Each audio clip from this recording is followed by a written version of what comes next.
Okay. And you are live and recording.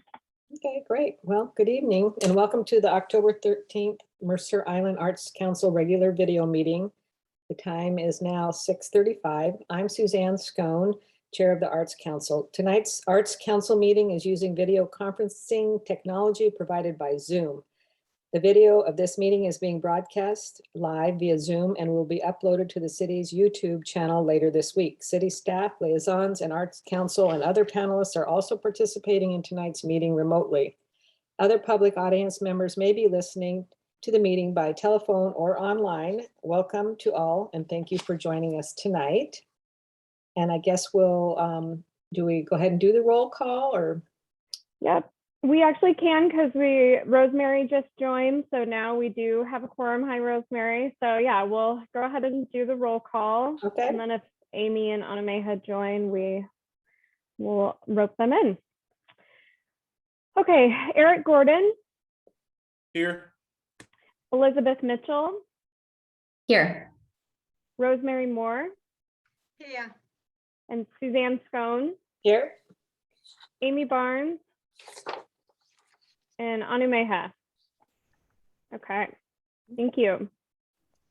So tonight's public agenda will not include in-person public appearances. However, individuals can speak to the Arts Council on any item, provided they have registered their request to speak with city staff by 4 p.m. today. Staff, is there anyone who signed up for appearances that wishes to address the board? We have no appearances signed up. Okay, great. Our first item on the regular business is to review and consider approving the meeting minutes. Board members, do I have a motion to approve the minutes from the September 14th meeting? Yes, I will move to approve them. Thank you. Is there a second? I second. Great. Rosemary made the motion and Elizabeth seconded it. Is there any further discussion? Okay, staff, will you call the roll then? Yes. Okay, Elizabeth Mitchell. I approve. Rosemary Moore. I approve. Suzanne Scone. I approve. Amy Barnes. Anu Meha. And Eric Gordon. Approve. Great. Thank you all. Thanks. The second item of regular business is to receive Code of Ethics training. For this item, we welcome Eileen Kiefer, outside legal counsel from Madrona Law. Hi, thank you, everyone.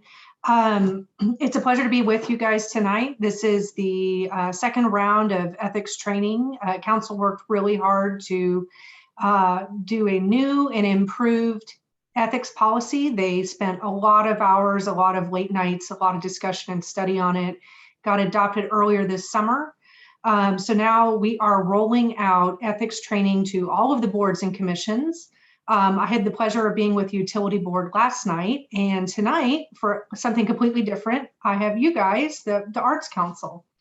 So I have a slideshow presentation. I believe you all also had the Code of Ethics and an RCW chapter in your handbook. What I'll do after the meeting is I will get a copy of the slides to Sarah to email all around to you guys, but I didn't want you guys worrying about, oh, am I following along? Just pay attention and we'll get there together.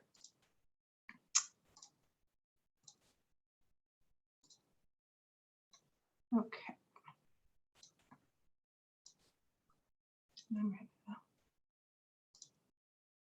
Okay, can you all see the slides? Sure can. Yes. Okay, thank you. Okay. So this is your Ethics for City of Mercer Island officials training. Normally BO Park, the regular city attorney, would be here with you today. He is on a well-earned, well-deserved vacation, probably drinking a margarita right now, hopefully, or swimming, something fun. So you're stuck with me, but BO and I are both here. I serve as BO's backup. So if you have ethics questions outside of tonight, you're always welcome to contact either of us. And at the end, you'll have both of our contact infos. Okay, so introduction to the Code of Ethics. Ethics is very important. You guys serve in a really crucial and critical public role. You guys do a lot of good work for the city, but it's really important for city officials to be held to a higher ethical standard so as to maintain the public trust. I do have a quick disclaimer too before we start our training today. Taking this training is good information, and we, BU and I have put this together with the best information we have, but taking this training is not a defense if you ever do receive an ethics complaint. I hope none of y'all do, but just a warning that, different facts and circumstances may require more nuanced advice. So just take this with a grain of salt, and if you have any additional questions, again, BU and I are available. Okay, so why have a code of ethics? I touched on this a little bit earlier, but it's really to ensure that island residents and businesses get fair, ethical, and accountable local government.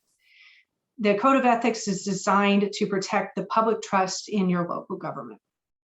And on this slide too, I just want to orient you to the presentation. There are reference guides in the lower right-hand corner of the slides. Some of what we'll be talking about today will be the Code of Ethics that's in the Mercer Island City Code. Sometimes the Mercer Island City Code incorporates the state statute, the RCWs. So as appropriate, we've put reference numbers just so you can track along in both of those documents. Okay. So Mercer Island's Code of Ethics lives in Chapter 2.60 of the Mercer Island City Code. It was revised extensively this summer by City Council. The Mercer Island City Code is also supplemental to other law. There is an RCW chapter that governs ethics for municipal officers. It's RCW Chapter 4223. And so I'll just note, sometimes the Mercer Island Code of Ethics requires more than the statute does. So just wanted to let you know how those two documents interface with each other. And then finally, the Code of Ethics applies to City Council, city boards and commissions, and other city appointed task groups or committees. Okay, so the next two slides, we're just going to cover the preamble a little bit. I'm not going to read every single piece of this, but just know that the expectations as set forth in the Code of Ethics are for you all as officials to honor and respect the principles and spirit of representative government. You are required to comply with all laws and policies affecting the operations of government. The Code of Ethics really calls on our officials to conduct both their official and their personal affairs in a way to maintain public confidence. It's very important for city officials to give the clear impression that they can't be improperly influenced when working on city matters. City officials are expected to be independent, impartial, and fair. They're expected to only use the power and resources of their office only to further the city's interests, not their own interests. City officials are required to conduct public deliberations and processes openly unless legally confidential. And additionally, the Code of Ethics calls on our city officials to create an atmosphere of respect and civility. And then finally, the Code of Ethics requires our officers to be fair, honest, respectful, and to avoid creating any appearances of impropriety. Okay. So what would an ethics presentation be without basically a long list of prohibited conduct? We are going to get into several different concepts here, and I'm going to try to walk you through. There's a lot of interlocking definitions. It can get a bit legalistic, but I'm going to try to break it down simply. A lot of it's going to be common sense too, but again, this is just something that's so important that we're going to break it down a bit. Okay, so the first concept I want to familiarize you all with is conflicts of interest. If one of you ends up having a conflict of interest, and we'll get into defining that in a moment, the course of action you would need to take is to recuse yourself. Most of us think of recusing ourselves as just removing yourself from the vote. but the Code of Ethics for Mercer Island requires you to actually refrain from participation in the discussion at all. It kind of makes sense. If you do have a conflict of interest, then really you shouldn't be influencing anyone's vote, especially if you don't have a vote of your own. And a note too on recusal, given that we're in the Zoom format tonight and we're likely to be in the Zoom format for at least the foreseeable future. Normally with a physical recusal, the officer or official who's recusing usually sits outside in the hallway. They might leave the room for the discussion and the vote that they have the conflict for. For Zoom meetings, it's a little more complicated. Bio and I talked about this. I think there's a couple of different ways to handle this. I think the simplest would be to turn off video and camera, but maybe a better practice would be just to leave the meeting altogether and then have Sarah or somebody else text you when it's time to rejoin the meeting. Okay. What is a conflict of interest? How does the Code of Ethics define it? And it defines it as being more broadly than just the official's own interest. So it's when the official, their spouse, anyone with whom they reside, or an entity for which the official serves as an employee, officer, director, trustee, partner, or owner stands to incur a financial gain or loss relating to a city decision. So just be aware that, you know, people that you might not expect, like people who you live with, can actually trigger a conflict of interest under the Code of Ethics. Here we have an interlocking definition. The definition of conflict of interest also references financial gain or loss. So what does that mean? And the Code of Ethics tells us it's a material financial gain or loss that the individual or entity would stand to incur as a result of a decision under consideration by the city. And there's a couple of exceptions here. So for example, paying any generally applicable taxes or fees. Obviously, if a conflict of interest applied to those types of decisions, then cities could never enact taxes or fees because they wouldn't have anyone eligible to vote on those decisions. Similarly, any financial interests that are shared with more than 10% of the city's population are exempt from being a financial gain or loss and therefore a conflict of interest. Okay. So that was conflict of interest. The Code of Ethics also creates certain restrictions around appearances of conflicts of interest. I've found appearances of conflicts to be actually much more common than actual conflicts of interest. An appearance of conflicts can also be damaging to the public trust, which is why the Code of Ethics creates certain rules and restrictions around those. So how do you know if you have an appearance of a conflict? You have an appearance of a conflict if, to a reasonable person, knowing all of the relevant circumstances, that the official's judgment could be impaired because of a personal or business relationship, or because of a transaction or activity engaged in by the official.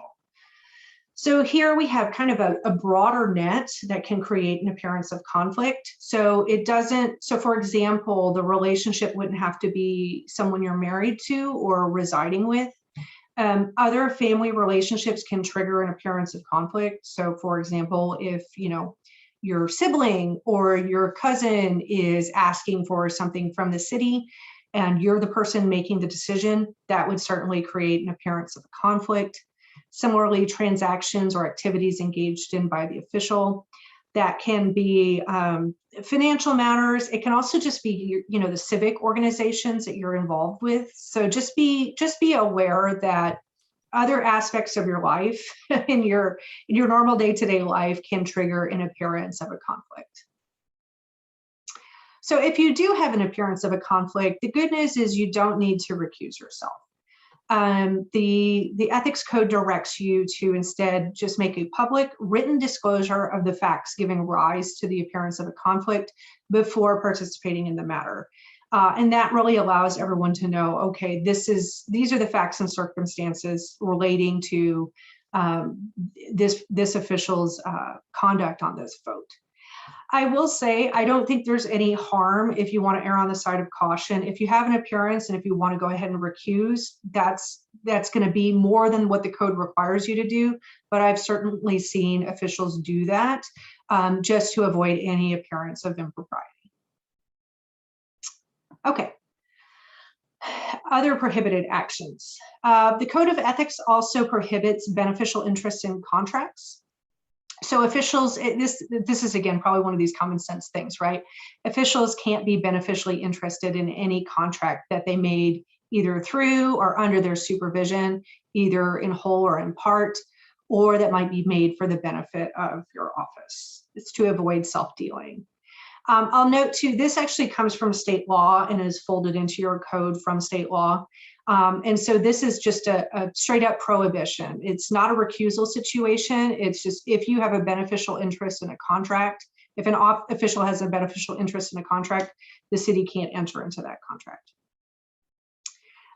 Additionally, the Code of Ethics provides that with respect to beneficial interest in contracts, other types of things, compensation, gratuity, or reward in connection with a contract cannot be accepted from any other person beneficially interested in that contract. So things like finder's fees, commissions, that sort of thing cannot be made by benefit of your office, essentially. Okay, we keep talking about beneficial interest. What does that mean?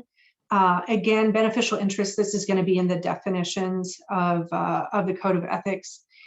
It's any direct, indirect, monetary, or material benefit that you would get by virtue of that contract. There is an exception here for any contracts or transactions that confer similar benefits to all other persons or similarly situated property. So if you're not in a different position than other folks in a similar situation, then it's not going to be a beneficial interest. And I note here too that there can be some overlap between conflict of interest and a beneficial contract. Kind of talked before about how conflicts of interest require recusal versus beneficial interest in contracts prohibit the formation of the contract. So just know that there can be some overlap in these concepts. And so just caution's warranted. If you have questions on this, again, Vio and I are happy to address. Examples of beneficial interests, and I'm going to apologize to Salim here because council members are like the easiest examples to give because council handles so much. So I have all these council-centric examples here, but it's not to beat up on council or anything like that. Okay, but just some examples of what a beneficial interest would be. The city can't enter into a professional services agreement to hire a council member's company as a consultant for the city. Similarly, the city couldn't contract for supplies to the city from a company owned by a council member's spouse, or the city cannot buy or lease land owned by a council member. So pretty straightforward examples here, but it can be a little more nuanced than this. Okay, exceptions. So there are some exceptions to this notion of beneficial interest in contracts. I've just noted it here. There is an RCW provision that provides exceptions. It's like a long laundry list. A lot of the exceptions aren't applicable to Mercer Island because there's a population threshold that Mercer Island exceeds. So at the end of the day, I just want you guys to know that this exists. If you have questions, just call us and we can help you work through that. Additionally, you can always request an advisory opinion from the ethics officer, and I'm going to get more in depth in that later. And I should have said at the beginning of this, the goal of the ethics presentation isn't to have you guys memorize the ethics code tonight. It's just to basically teach you guys key concepts so you can issue spot and be like, oh, I wonder if I have a conflict of interest. Maybe I should ask about this. So again, if in doubt, there's resources here to help you work through it. Okay. If you do have an exception to a beneficial interest in a contract, you still have to recuse yourself and you have to disclose the interest publicly and note it in the city's official minutes before the contract can be formed. There's also exemptions to this notion of being beneficially interested in a contract for remote interests. These are really kind of your de minimis type relationships. So being a non-salaried officer on a nonprofit, your employment, if your employment is fixed salary and like for no commissions, if you have a landlord or tenant relationship with a contracting party, or you hold less than 1% or less of the shares, less than 1% of the shares of a corporation or cooperative, which is a contracting party. So this is an exemption. It's just not a beneficial interest in a contract at all by law. If you do have a remote interest, it's a similar procedure to if you have an exception. You have to disclose and note it in the minutes, can't vote. And then additionally, you cannot influence or attempt to influence any other officer of the city to enter into the contract. So no deliberations and no talking behind closed doors about it. Okay, getting further down along in our list of prohibited conduct. This one's probably a no-brainer, but there's some nuance here too. Officials can't use public resources not available to the public for their own personal interests. So no making 500 copies on a city copier for your yard sale, or that kind of thing. Using city staff to do a bunch of research for you, that kind of a thing. This is designed to really steward taxpayer resources. And I'll note there's an exception for infrequent use at little or no cost to the city. So let's say, for example, your neighbor emails you accidentally on your city email or something like that. That's not going to necessarily be an ethics code violation. Additionally, officials can't represent third parties at city proceedings.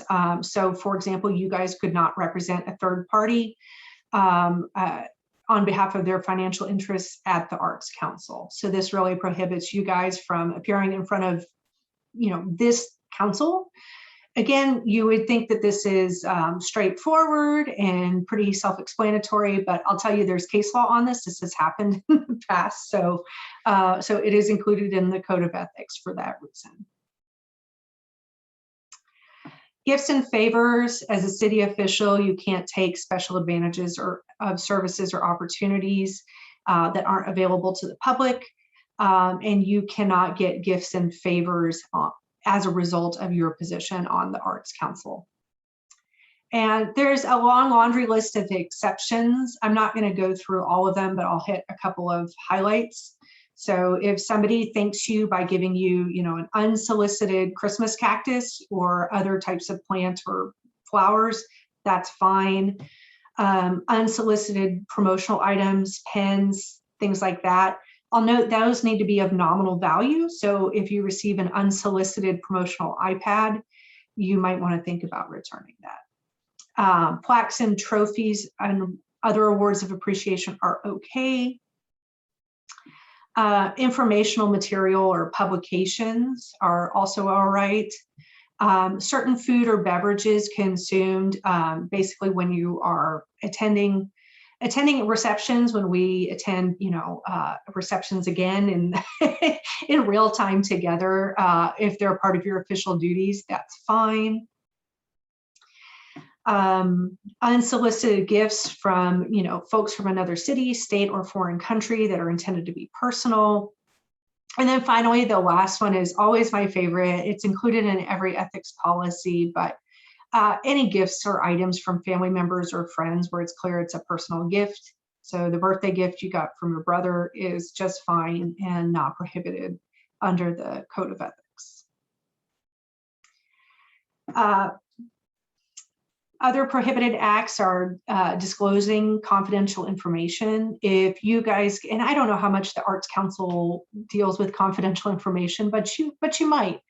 So if you do get confidential or privileged information, you are prohibited from disclosing it. So for example, if you get any attorney-client privileged email divulging contents of executive session, that's going to violate the Code of Ethics. And then I note too that the statute has a list of prohibited acts as well. For the most part, they're pretty duplicative of what the city code prohibit. So I'm not gonna belabor these. Just know that these will be in the slides when we get you these after this presentation. Okay. At this point, I am thankfully about, I think, 2/3 of the way done. I want to just stop and pause and see if any of you guys have any questions. No? All right, great, excellent. All right, so moving on to the ethics officer. And I had mentioned, I don't know if I actually did mention the ethics officer earlier, but the ethics officer has a couple of different roles. We'll go into that. The ethics officer, so this person is a third person that the city has hired. They serve in an independent role. They're not, they're not a city employee. So they're responsible for being basically objective and not being, because they are from outside the city. So the ethics officer is responsible for the enforcement of the code of ethics when called upon to do so. They will investigate the sufficiency of ethics complaints should any be submitted to them.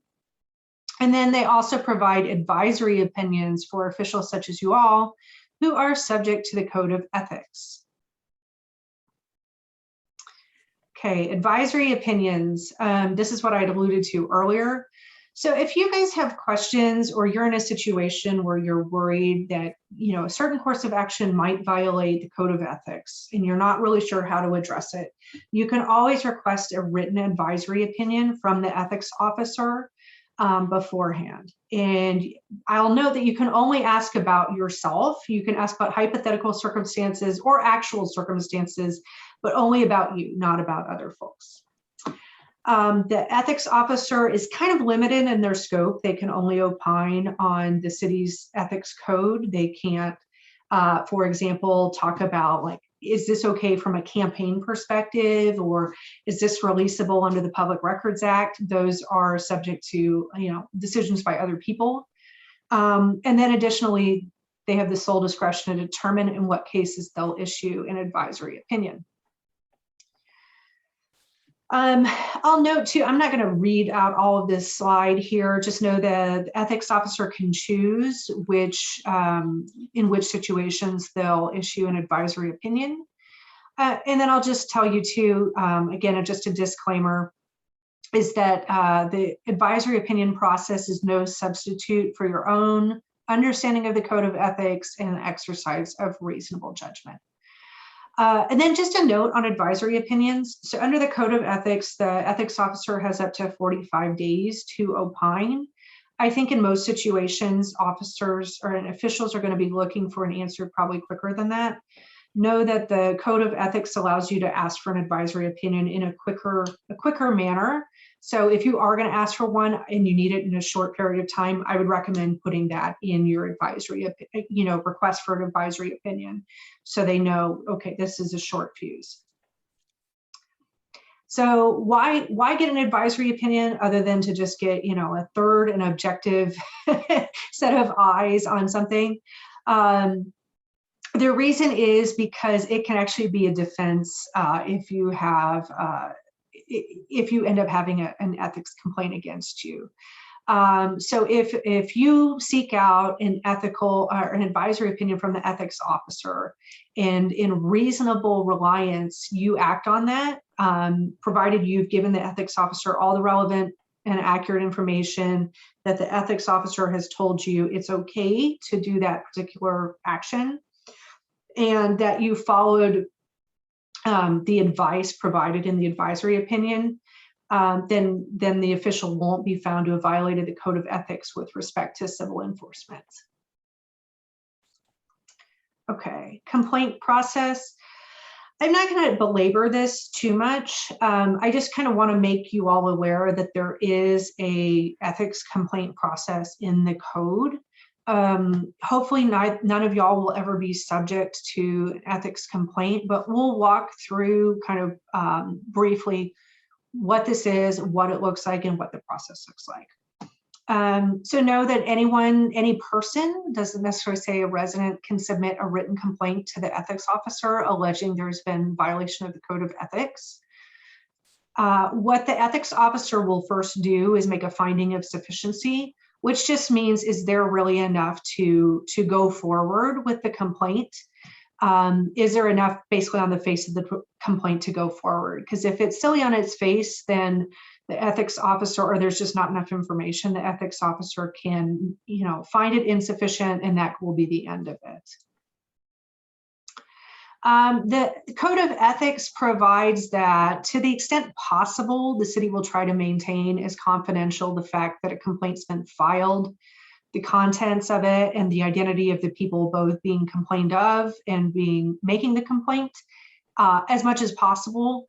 I'll note that I don't think we've tested the extent that's possible because there is the Public Records Act, as you're aware. Most all documents created by or for or held by the city are subject to public release. So that may conflict with this notion of confidentiality in the ethics code. I'll note too that there's really a timestamp here as well. Is the idea behind this confidentiality provision is just to try to keep these details private until the ethics officer has enough time to make a determination of sufficiency. Okay, so if the ethics officer determines that complaint's insufficient or isn't backed up by enough detail, or that a violation might have occurred, but it has been addressed and appropriate actions have been taken, then the ethics officer can dismiss the complaint. If the complaint's not dismissed, then it goes forward to a hearing before the city hearing examiner. Again, that's a third party that the city has hired. Those hearings, although informal, are a bit like a court hearing. So parties can present and cross-examine witnesses and give relevant evidence before the hearing examiner. That's to allow everybody like a fair opportunity to provide their side of the story. And the hearing examiner will prepare an official record of that hearing. Within 30 days after the hearing concludes, he will issue a final decision in writing. If he finds that the alleged violations of the code haven't been proven, then he just dismissed the complaint and no further action is taken. If the complaint is sustained by the hearing examiner, then he will make recommendations to the city council. And then the city council has, they have the ability to decide what happens to that official found to be in violation of the ethics code. And they're supposed to do that within 30 days of the hearing examiner's final decision or the next time they meet as a group within that 30 days. What are the possible outcomes from being found to have violated the code of ethics? It's a huge range here, right? So city council can say, all right, no sanctions or penalties. They can refer the matter to another agency with jurisdiction. So like the Public Disclosure Commission, if it's a campaign issue. They can admonish the official, which is an oral non-public statement. They can reprimand the official, which is a letter. They can censure the official, which is a letter read to the official in public. They can remove the official, and then the code also allows them to impose civil penalties. Additionally, too, once the council acts, know that either the complaining party or the official who's complained against can always file an action for a writ of certiorari in King County Superior Court. So there's more appeals beyond city council action. And then finally, the Code of Ethics provides protections against retaliation. So neither the city or any official can threaten to take any action that is a personal attack, harassment, or intimidation against any person because they file a complaint with the ethics officer. This is intended to, allow folks to make complaints in good faith without fear that they'll be retaliated against. And then finally, a note on public records. I touched on this a bit earlier. Records of the ethics officer and the hearing examiner become public records that might be subject to inspection and copying by members of the public unless there's an exemption. Again, most everything the city does is going to be subject to disclosure under the Public Records Act. And often, if there is an exemption, it might just be, a small portion of the record. It really Really depends on the record being requested. But a lot of times an exempted portion of a record might be, it might be a sentence, it might be a paragraph. It really just depends. And then finally, just note too, that if the city receives a request under the Public Records Act and thinks that an exemption applies, what it can do is always notify the complaining party and the official subject to the complaint and give them the opportunity to go to court and get an injunction against release of the records. And at this point, I have been talking for quite some time, about a half hour here. I wanted to make sure that I built in some time for questions if you guys haven't.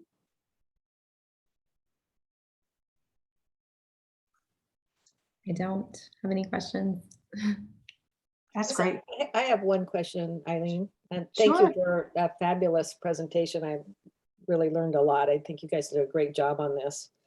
I know you had it's a great process, but what happens when someone files what you might say a negligent report? I know the hearings examiner is going to look at that and throw it out. Yeah. But what happens if you have a bad actor that's kind of using that for political reasons, or, Right. I mean, how do you control that? As a taxpayer, I don't want to hire you or your company to defend the city every time someone wants to do that. Right. So there's a couple of different safeguards here. And part of it is this notion of the finding of sufficiency. So I've kind of, I've backed up the slides a little bit here. Is the finding of sufficiency is designed to really kind of weed out some of these complaints that might be frivolous in nature. I think council anticipated that this could be used sort of as a bludgeon for political purposes and wanted to create safeguards here. So this finding of sufficiency, if there's insufficient information to move forward, if there's not enough on the face of the complaint, then it just won't move forward, and the ethics officer can toss it out at that early stage. Similarly, the hearing examiner can certainly, his job is essentially to be a finder of fact, trier of fact. So he can help, suss out who's credible and who's not.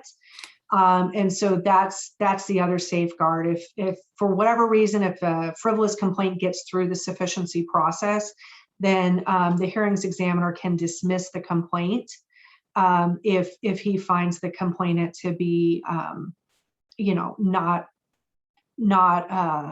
believable, or if he finds the complaint to be frivolous.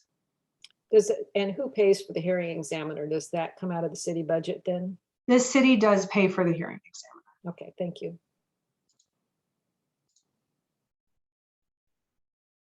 Any other questions? Good work. That was great. Thank you. Great. All right. Well, you guys, again, I'll send the slides to Sarah and she can send them to you guys. So if you guys have questions you think of later, we're here around. Bio and I are here, and thanks for giving me your ear tonight and letting me talk ethics at you. I know it's not the most exciting of topics, but it's important. So Thank you so much. Thanks, Eileen. Well, I guess we'll move on to our third item of regular business if we're ready, Sarah. We're going to continue discussion of the 2021 PROS plan. Tonight, staff requests confirmation of the edits made to Chapter 4, Goals and Objectives, as well as for the board to identify a member to serve as a representative to the Parks and Recreation Committee. Though the rest of the PROS, or through the rest of the PROS plan review process. So for this discussion, we welcome Sarah. Okay, so I just shared my screen. Are you all able to see a Word document? Okay, and I can make it a little bigger so it's easier to read. So let me just change how you guys look here. Okay, So last month, as you recall, Jesse Bond came to our meeting and walked through 2 chapters of the PROS plan, the Parks, Recreation, and Open Space Plan with us, and asked for feedback on these 2 chapters. Tonight, we are requesting confirmation of some of the edits that we made to chapter 4, which is the goals and objectives chapter. That was the area where Arts Council members had the most feedback last month, as well as sent in feedback to staff to include. So we included this matrix of comments in your agenda packet, and there aren't a ton. I think there's maybe 6 or 7 comments. We also included the updated chapter in your packet, which includes track changes of where edits have been made in the various goals that you all have feedback on. So what we would like to do is just go through the matrix really quickly and just confirm that, you know, where we have made edits, that the edits reflect the comments or questions that you all had at the last meeting or sent in. And then we can kind of continue moving forward with the review process, and the project team can finalize those edits and keep the process moving. And then we also still are interested in appointing or identifying an Arts Council member to serve for a few meetings through the end of the year as a liaison to the Parks and Recreation Commission, who will be the primary board conducting the rest of the review of the PROS plan. Anytime sections of the PROS plan are released to the Parks and Recreation Commission, we will also release them to the entire Arts Council and other boards as well and solicit feedback. But having a dedicated Arts Council member work with the Parks and Recreation Commission through the end of the year on this review process would probably be beneficial to you all and to your goals going forward. So I just stress again, if there is someone who's interested in participating in that capacity, it'll be a few meetings through the end of the year, working really closely with the Parks and Rec Commission. So we can address that at the end of this section, but first I just wanted to walk through these chapter edits. So I think Sarah, yes. Sarah, this is Ryan. I just wanted to add, as we go through these edits, I wanted to remind the Arts Council that this document will be going to a copy editor. So we're not necessarily editing this document right now. We're looking for substantive changes that the council would like to have included. So just wanted to throw that one out there because I was reminded of that earlier by the Parks and Recreation Commission as well. So thank you. That's great feedback, Ryan. Thank you for that reminder. So I have in my screen where I can see every Arts Council member's beautiful face. And so I'm going to keep sharing my screen because you 4 who are on the meeting are the ones who I'm going to ask for a thumbs up, thumbs down. We can also discuss each of these if something is glaringly wrong, but this is just a way to maybe expedite the process since we've already discussed this in some extent in the last meeting. So the first column or first row, first goal and comment and question is related to goal 5. That was recreation facilities and programming. And this was a comment that was submitted via email after last meeting. In the comment, the objectives under goal 5 include programs for youth, teens, and seniors, but do not expressly reference adults. I agree that youth and teens and seniors have the greater need, but I think programs for all adults should not be completely forgotten. The third column, as you can see, includes chapter text, and our follow-up for this, my follow-up for this was to share the comments with the PROS Plan project team. Since it's not explicitly arts related, I did not attempt to make any edits for this goal and this comment in particular. So if you all are comfortable with moving forward with that, the project team has this comment, and also Meryl Thomas-Schott is on the call with us right now if you guys want to ask her additional questions about this. But for now, do you feel comfortable with just moving forward, having shared this comment with the PROS Plan team, and we'll leave it up to them to make sure it reflects the intent of the comment? I see 3 thumbs up, 4 thumbs up. Okay, terrific. Thank you.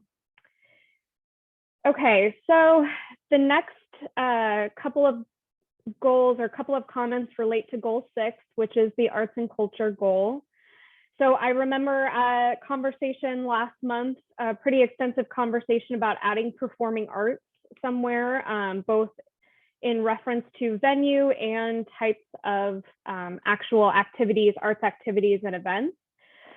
So our attempt to accommodate this comment, which is a great one, especially since performing arts is huge on Mercer Island with YTN and other artists and groups that are interested in that form of art making.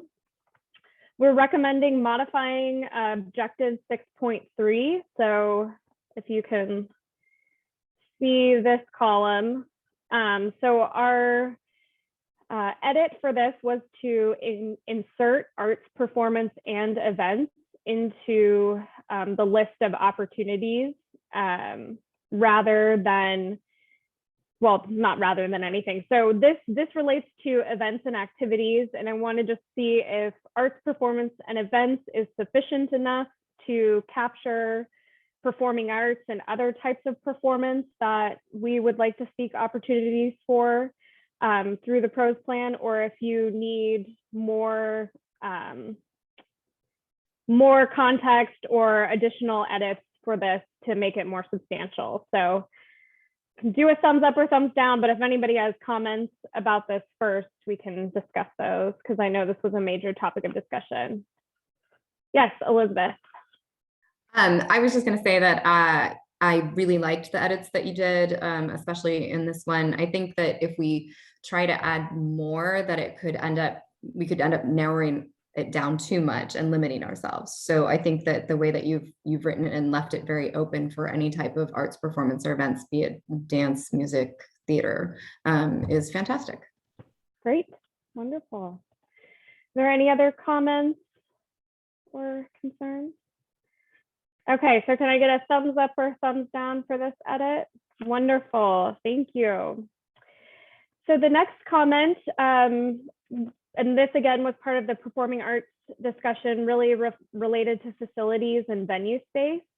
I believe there was discussion about how in the arts and culture plan that is adopted as part of the citywide comprehensive plan, there is pretty significant discussion of need for art space facility, both for art making and art presenting.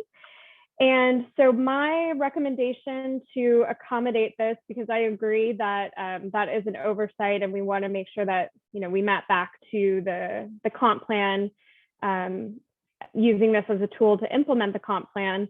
My suggestion is to add a new objective 6.4 that picks up off of that policy identified in the arts and culture plan. So my suggestion is to add collaborate with local artists, arts and culture organizations, and other community groups to confirm and implement opportunities to provide space for art making and presenting. So that's a big new addition. So there's probably some comments or questions about that. I have a question. I think that the language is fine, but I'm assuming that wouldn't be limited to people on Mercer Island. It would be groups off island as well. I don't see that we need to put that in, but that's how I would interpret it. Okay, that's a good point. I think first and foremost, the hope is that this would apply to island residents and their needs, but also knowing that a variety of users use the parks and recreation system. I would have to go back and double check the goals and policies in the arts and culture plan to see how they're aligned. I know that there is some connection to like regional interests in that, but it is, I think in that context, local is really used as Mercer Island based organizations or practitioners. So I can go back, I'll go back and double check that to clarify. My concern is that might limit it to the detriment of Mercer Island residents or inhabitants. Okay. That's just my thought. Okay. Are there other comments? Maybe similar to that, Elizabeth? Just to follow along with what Rosemary was saying, I think that it is good to make the focus local artists first, but I assume that of course that within Seattle and Bellevue, maybe bringing in guest artists for the benefit of people who live here is part of that goal. Is that more accurate? So the way I approached this objective, it relates back to the arts and culture plan and the need for facility space, facility creation, venue space. So I think my thought process was, partnering with local groups to, one, confirm that those needs exist. I think it's an ongoing thing that we want to make sure, and also the comp plan is, meant to be fairly high level. And then of course, partner with both local and regional artists to create those types of opportunities. So maybe I think that there's probably a way, and I would maybe want to confer with the Pros Plan project team just to see how some of these concepts are addressed in other areas, because I know that, when we're talking about sports facilities, we're not necessarily just thinking about like on island audiences for those facilities. So I will make a note to clarify that and make sure that it aligns with how these types of instances are raised in the rest of the Pros Plan. So I will make that note. Sorry, I mean, honestly, just adding in and regional, collaborate with local and regional artists, arts and culture organizations. If that aligns with everything, I think, otherwise, I think it's fantastic that that's an added part of the goals. Okay. Eric or Suzanne, do you have additional comments of this one? I do like either putting the word regional in there or just doing another 6.4B or 6.5 or whatever, but just to call in the regional aspect. I think what you put there is great but I think it's true what Rosemary said is like, we don't want that to come back and bite us and say, oh, here's this great opportunity, but your comp plan doesn't let you work with other neighbors or whatever. So I think it's worth looking into. I think just adding the regional would be fine, like Elizabeth had mentioned. I think that's perfect. I'm going to add it for now. It sounds like we've got essentially a thumbs up for the content and addition of this one and just clarifying that piece of it. Okay. And I'm going to pop in on that one and just add that. Thanks, Rosemary, for bringing that up, because I mean, we may be looking for regional grants like King County grants and that sort of thing. So it's nice to kind of highlight that. Yeah, great. Okay, so moving on, this third item for goal 6, arts and culture. And I believe it actually might have been Councilmember Neese who raised this in the last meeting, but mention of the Certified Creative District Program. Where does this belong? Is it a Pros Plan item or a work plan item? For those who are unaware of the Creative District Program, just this tiny snippet, it is a statewide certification that creates a designated creative district. So similar to a historical district or an arts district in other communities. And the process began in 2017. It was enacted into legislation in 2017. So over the last several years, cities around the state have been working through the process to create certified creative districts. Mercer Island started exploring this back in 2018. We decided at the end of 2019 that we needed to do some other groundwork from an arts perspective before we could actually tackle the process of applying for certification. And then, of course, like everything, the pandemic happened and that went out the window completely. So I definitely agree that bringing the certified creative district back up in conversation is a good one. In consultation with other members of the pros plan team, we thought that it doesn't need to be an item in the pros plan, but it can, because it's sufficiently described in the arts and culture plan already, and we need to just add it back to a future work plan. So potentially in 23 or 24 work plan, we bring back the creative district exploration and start chipping away at that comp plan item through the work plan. So thoughts on that? Sounds great. Okay. I like what you have. That's great. Okay, great. Okay, moving on. So we just have two more. Goal 7 is about community engagement and partnerships. And there was some conversation about making sure that this goal doesn't exclude partnerships with arts organizations. So in reviewing the language, we decided, so I'm proposing adding 2 small words. Originally, it said identify and implement partnerships with other public, private, and nonprofit organizations. I have just adjusted this to other public, private, nonprofit, and local community organizations, recognizing that public, private, and nonprofit likely encompasses every organization, but there are some ad hoc or community organizations that address the arts. I'm thinking in particular, like the Fine Arts Advisory Council. That's not necessarily, I don't remember what their designation is. They work with the school district.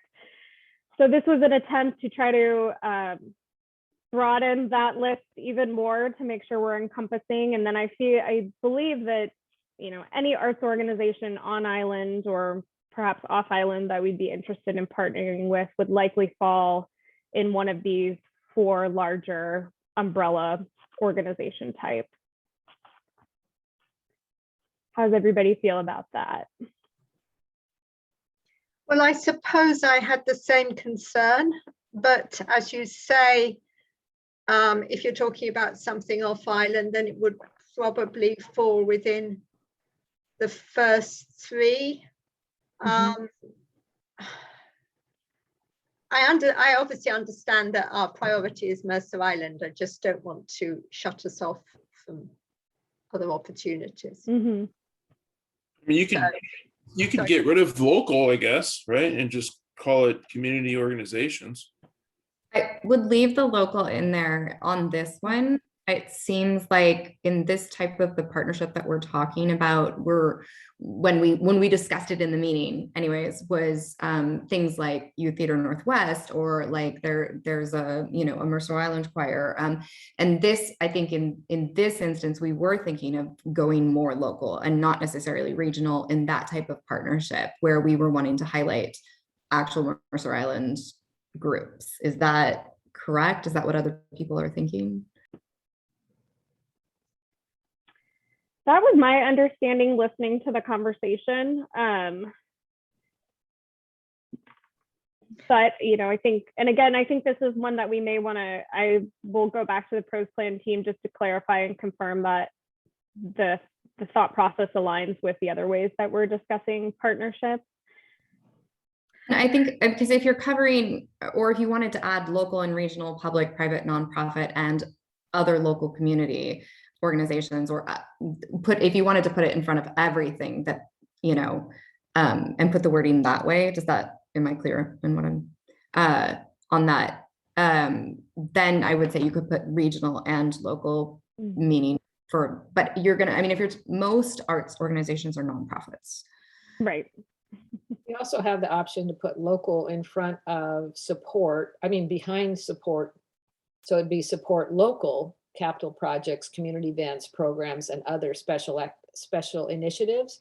So you might be partnering with a King County organization to bring something to the local community. So local community event, program, or other special initiatives.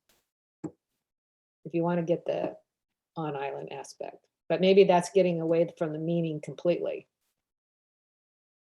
I mean, I think when we discussed it in the last meeting, it was more along the lines of wanting to make sure that we don't discount the smaller Mercer Island organizations for, you know, the bigger Bellevue Choir or whatever, you know, that we might want to bring in. Is that kind of your recollection of it, Sarah, and others who were at the last meeting? Yeah.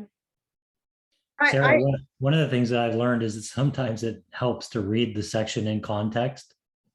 Like, we're just looking at 7.3 here, Right. but if you put up 7.2 and 7.1 and 7, it usually provides a little bit more context of what you're trying to do.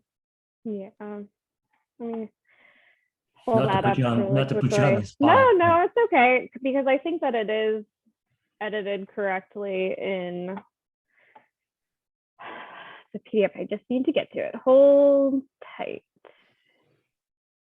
Sarah, I can try to share it real quick. I have it up. You have it up? Okay, yeah, if you don't mind sharing real quick, Brian, that'd be great.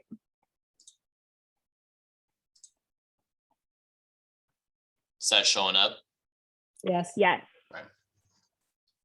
Is there any way you can make it bigger? But, wait, okay. Does that catch it? Yeah.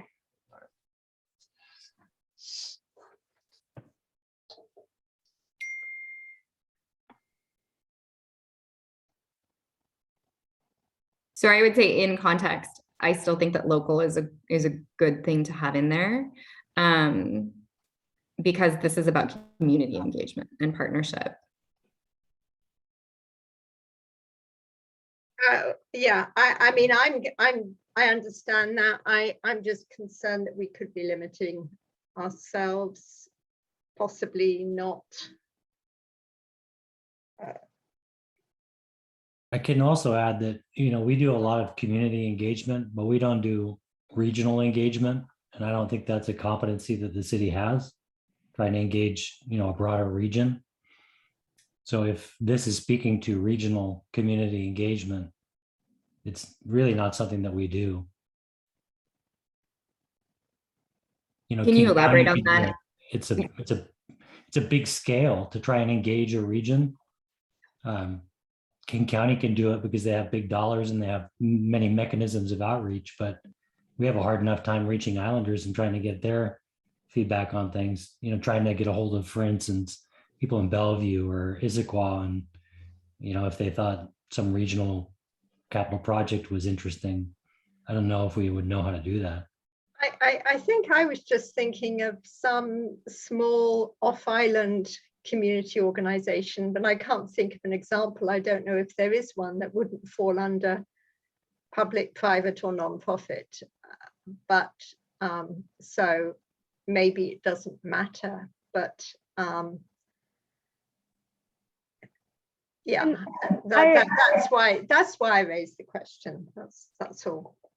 And I can also say too, you know, this document would be used in tandem with other documents. So for instance, if through the art specific planning that we do every year with the Arts Council, if you all prioritize that, you know, the goal is to partner with these types of organizations, I think that is encompassed by this. You all would give us some more specific, you know, direction or guidance to engage different types of arts organizations under this umbrella. And so I do think that, you know, with that, we don't need to be as granular or specific necessarily.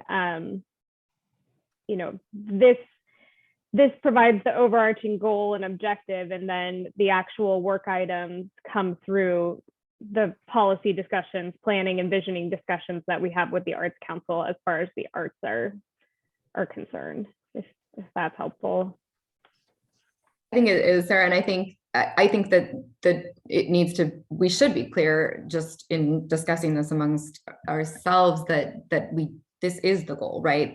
That's what we talked about in the last meeting, and so I'm hoping that we all are sharing that the priority first and foremost should be Mercer Island arts organizations and Mercer Island community, and that doesn't mean that we can't collaborate with regional, but I think the point was that we're not giving space to highlight the you know, the local groups, and that's the goal, that we want to be able to do that and have that collaboration between, you know, city, private, nonprofit, whatever. I suppose my concern is that Mercer Island is pretty small, and we want to enrich the life of everybody who lives here.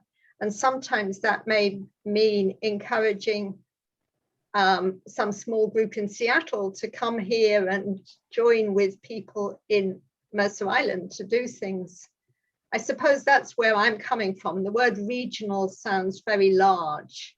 That's kind of like with the Shakespeare in the Park, right? That was a longstanding that we've had. And that company's from Seattle or Redmond, I forget now, right? So that would be an example of you know, a partnership that we had, a longstanding. They came every summer to provide something that wasn't something that was available from a Mercer Island group per se.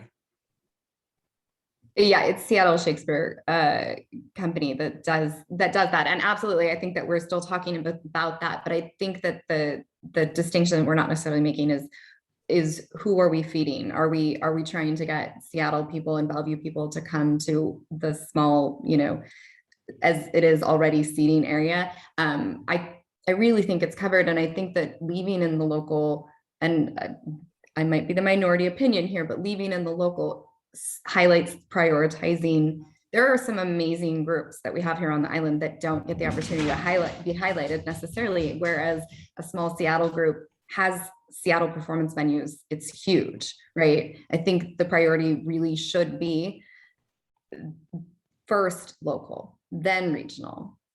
And there's would-be island groups. There's island groups all over, but they have their own space. I think that Mercer Island needs to be for Mercer Island. It doesn't mean that we can't engage with other groups. I'm absolutely about collaboration, but I think the priority should be local. I don't know, Meryl or Ryan, because you've been more involved with the entire pros plan process. Like, is this discussion resonating at all? Are we getting too far off the mark? How do you all feel with this goal specifically? What's the intention, and are we still meeting it or trying to take it somewhere completely different? My honest opinion is we might be overthinking it, because it's ingrained in me, at least, or within our department, to focus on local. Now, I think excellent points were made. We do utilize regional resources to bring things to Mercer Island, and that's just sort of inherent in the way we need to offer programs for the island, but we obviously prioritize the local first. I hear what's being said on wanting to identify that within this objective. I would honestly lean to the Arts Council on what they felt was the best way to do so. Though I don't know that even including local establishes much in that context. I do think that, to Suzanne's point earlier, moving local in front of capital projects, community events, programs, and other initiatives, other special initiatives, may make sense in this aspect. So that's just my input. I don't lean any one way. I think I agree with Ryan. And I think, to Salim's point, there's context throughout the document that can kind of help either be checks and balance for, you know, where you guys want to attract events or attract partnerships. You know, we've got a kind of a goal about diversity and inclusion. So I think that speaks to expanding maybe some of our horizons. But I think the sense of Mercer Island first and utilizing our local resources first is pretty well ingrained with our department and our city. So I sort of feel like we're kind of safe, we're covered in order for you guys to create a diversity of programming.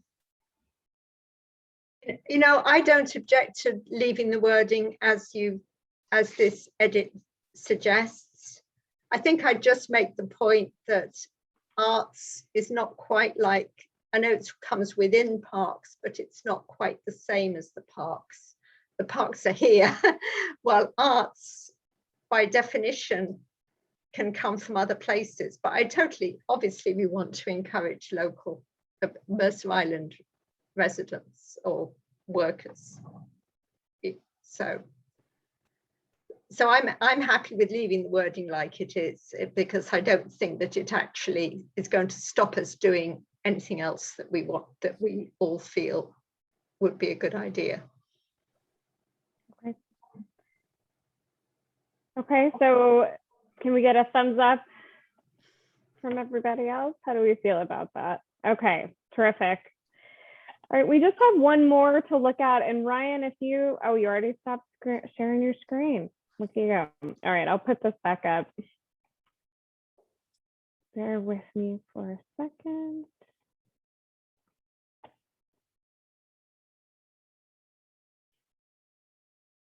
Okay. So the last one was in the administration and fiscal sustainability goal 8.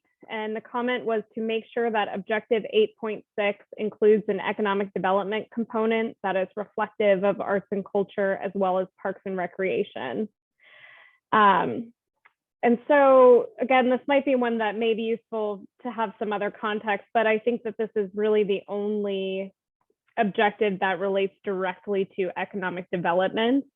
So I proposed adding the bolded text into this objective to kind of expand what we mean by economic development. So expanding it to read, collaborate with the community planning and development department to develop initiatives to support local businesses and evaluative metrics to track the economic impact of parks, recreation, and arts programs and services on the local community. Seek opportunities to buy local when procuring products and services, as well as other opportunities to partner with Mercer Island small businesses in the delivery of programs and services. The big piece, I think, that came up in conversation about this was to demonstrate that, to make sure that we're demonstrating that arts and culture can have an economic impact on the island and can also contribute to the economic vitality of the island, both through, partnerships with businesses, driving activities to businesses through arts and culture events, and other elements that we might use to measure how we're increasing the economic vitality. I will say it's not perfect, so I am kind of looking to not necessarily this group, but probably the PROS plan team when they continue their review and take this to Parks and Recreation Commission again to refine this, because I do think as well this is an area that the Parks and Rec Commission wants to highlight too. But so I guess I just say maybe read through this, ruminate on it.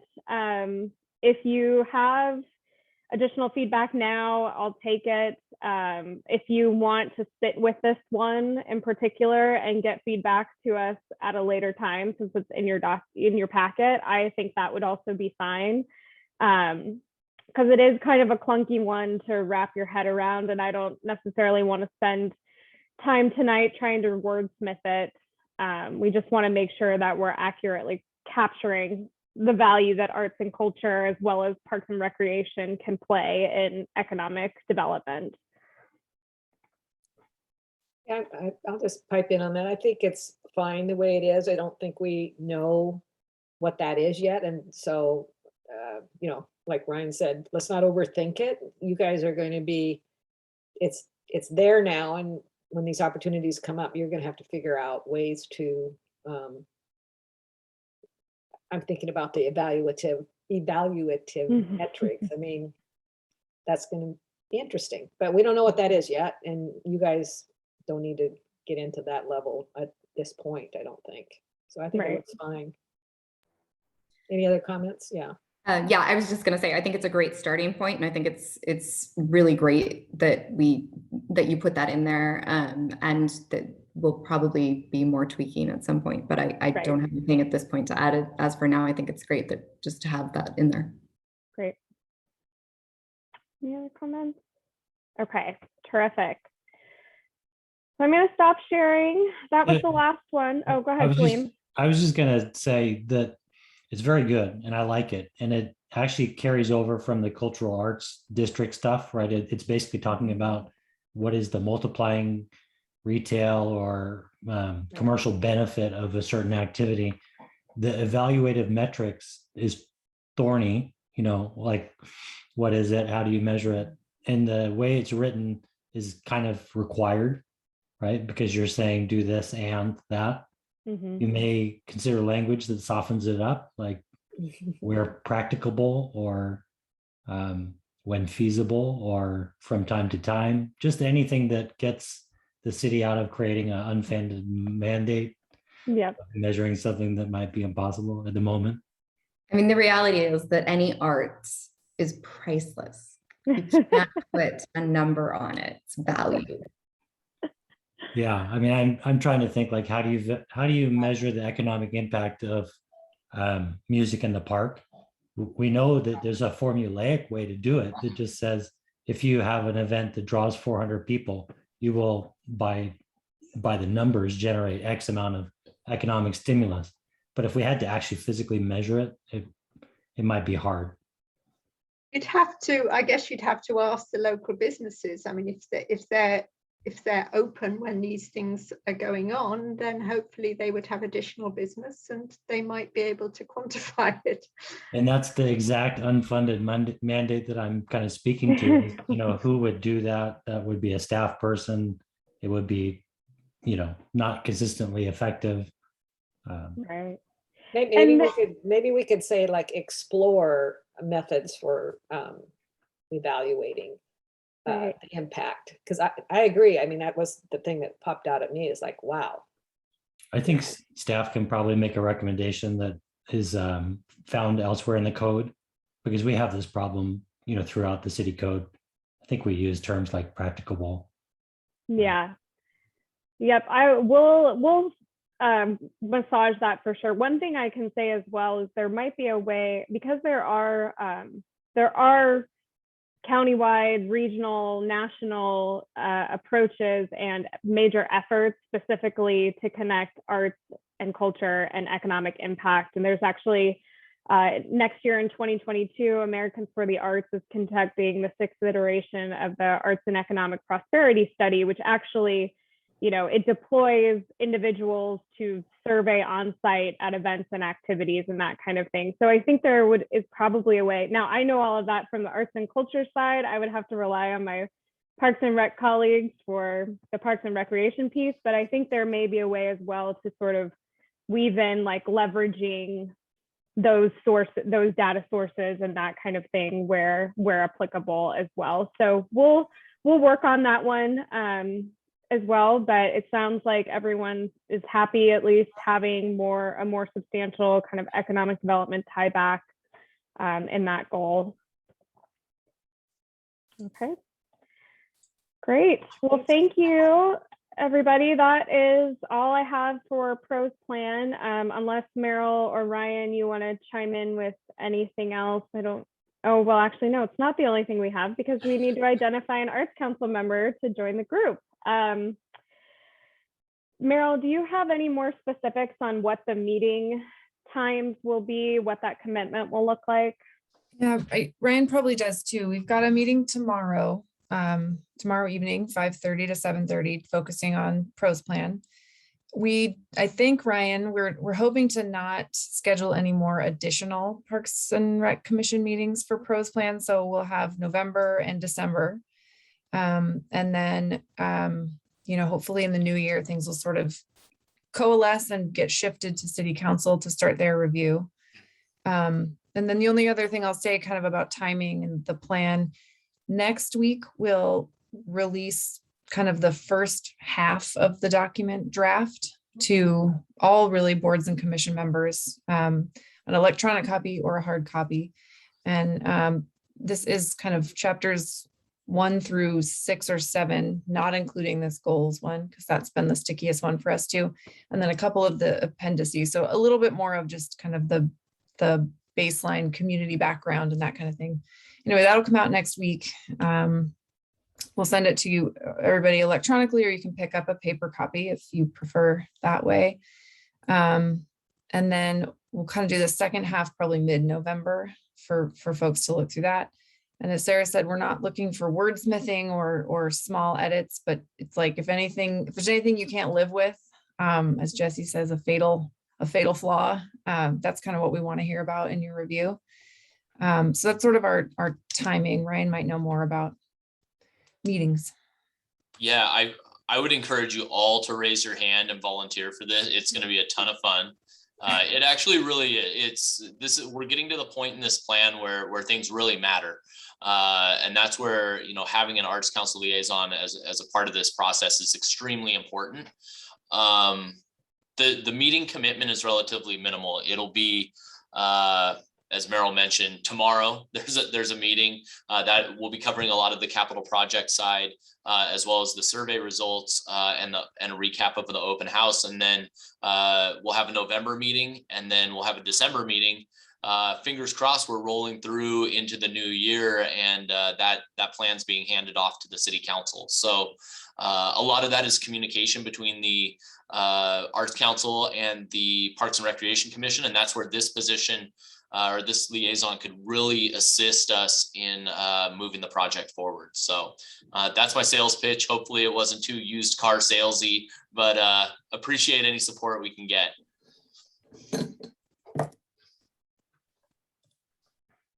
Do we have someone that wants to nominate themselves? So I'll mention again that I would be happy to be a part of helping, but I have rehearsals on Thursdays and there's no way I can swing the meetings. So if I can liaison without actually, or I mean, I can try and come for like a little bit of it while I'm driving. But I have another commitment Thursday evenings. I have a problem in that I have a commitment tomorrow evening that will go on until 5:30. So I could join after that.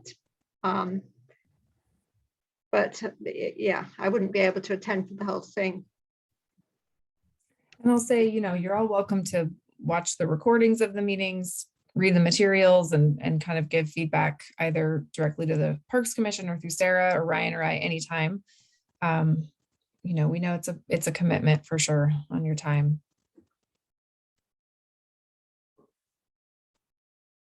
Well, I mean, do you absolutely need the liaison to attend the meetings? Is I guess is my question.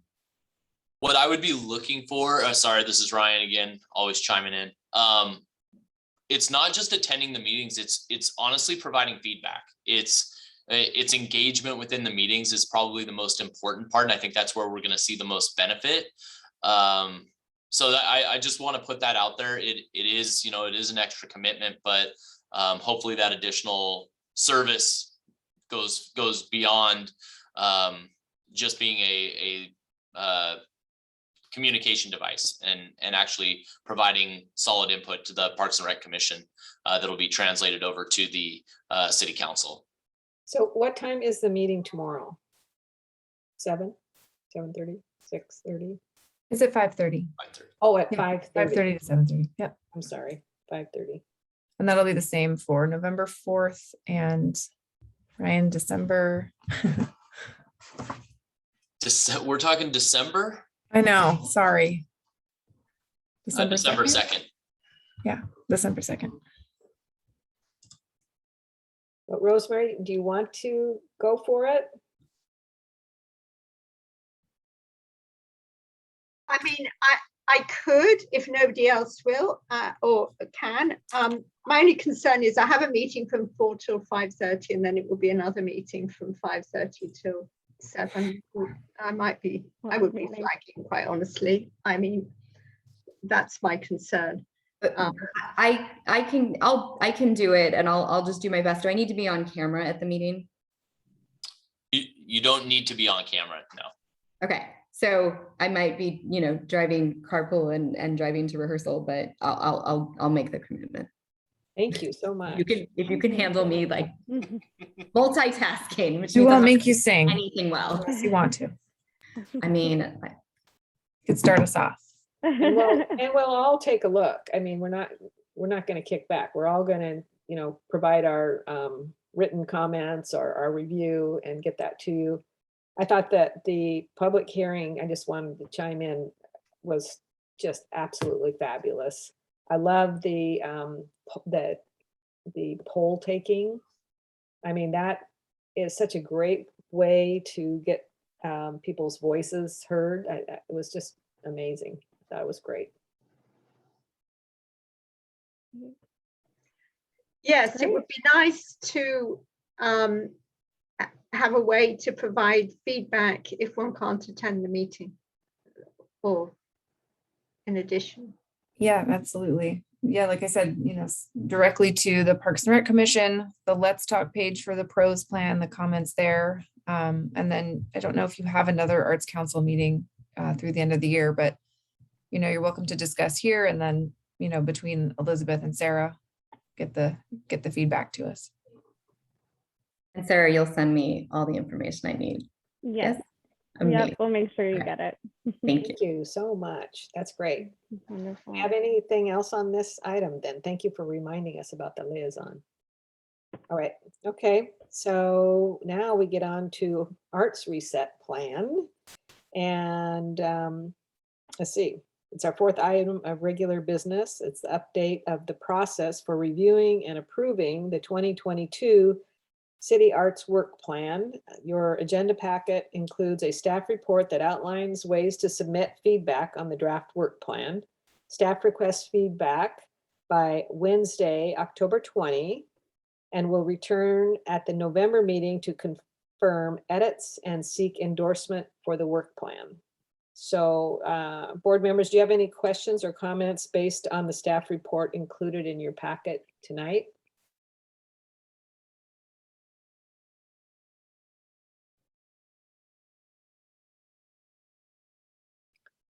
I'm not hearing any. So so we just work with that document that's in tonight's packet and get our comments to Sarah. So yeah, probably the sooner the better. Don't wait till October 20th.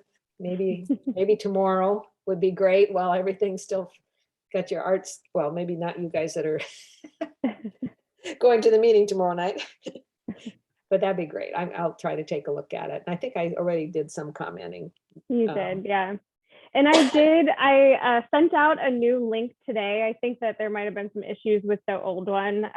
Sometimes OneDrive can be a little more fickle, I think, than like Google. So if you have trouble with the link, just let me know and we'll get a copy to you so it's easy for you to make comments. We definitely want all of the feedback. And then we are working on scheduling a meeting with the Planning and Policy Working Group, as well as Emily Moon, who's listening on the call right now. And we will take all of your feedback, refine that draft, and then come back on November 10th to, review, maybe do a matrix exercise, but probably not, because I think there's already a lot of comments between emails and in the document. So it may just be kind of a refining and everything, and then seek endorsement. So if you have questions about it, please reach out to me or to Ryan. We're both available to have one-on-one conversations about it as well.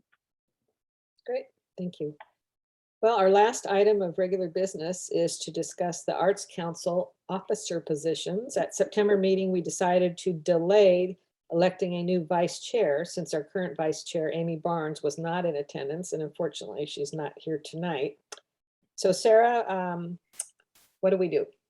So our intention was to ask you all to basically vote to extend Amy's position through the end of the year. And then we'll come back in December and conduct 2022 officer elections as normal. So be thinking about that if you're interested in an officer position or want to endorse someone who's currently in one. Be thinking about that. But I think since Amy's not here tonight, I think that we can just table this one. I mean, at this point, thankfully, since we were able to elect Suzanne as a new chair last month, I think that we're in pretty good hands from a leadership perspective. And Ryan and I will reconnect with Amy offline just to kind of see where she's at, and then just plan to come back in December and do the officer elections as prescribed by your bylaws. Okay, great, thank you. Well, is there any other business we need to discuss or report on tonight? Just procedurally, if you're going to table it and it was agendized and you approve the agenda, you need a motion to table, right? Okay, thanks. I make a motion to table officer elections until December. Great, I have a second. I'll second. All right, it's been motioned by Elizabeth and seconded by Eric to table the election of the vice president or vice whatever, chair. So, Okay. Sarah, could you want to do the roll call then? Sure. Eric Gordon, Approve. Elizabeth Mitchell, Proof. Rosemary Moore, I approve. Suzanne Scone, Approve. Amy Barnes, and Anna Mayha. All right, great. Thank you all. Thanks, Celine, for keeping us on that. And so now I'll ask, is there any other business to discuss or anyone have a report on anything? I have just a couple quick updates as well, because we didn't do a sort of typical staff report at the top of the meeting. And I see that Carol turned her video on, so I'm hoping she will update everyone that this weekend we are installing a limited condensed version of the My Vol Holiday Show at the community center. Carol, will you talk a little bit about this, or have you been involved with it at all? Yes, I am. Yes, That yes. was the only report that with Sarah and Ryan, and who's your new person, Ryan? New person. Dave, we're excited. Yes, at the community center. We are going to put up a show on everything but the front wall, which interferes with the thrift shop, of My Val art, which we're going to put it up on Saturday, and it's going to be up till December something. We do not currently have any of you coming or overseeing the installation or the curation, which we normally do, and we would welcome that. So we will be there between 10 a.m. and noon to receive art, and then we will be there as long as it takes to put up the art. I haven't talked to Amy because I wasn't sure where you all were on the organization, but if there is someone who is assigned to the art at the community center and someone wants to reach out to me with any questions or wants to participate on Saturday, that would be great. Right now we have 15 participants. Everyone's bringing 2 to 4 pieces of art. So I think it's a great start of getting the community center back online as a place to view art. And we're interested and ready, willing, and able to discuss what happens after our art comes down whenever you guys are ready to do that.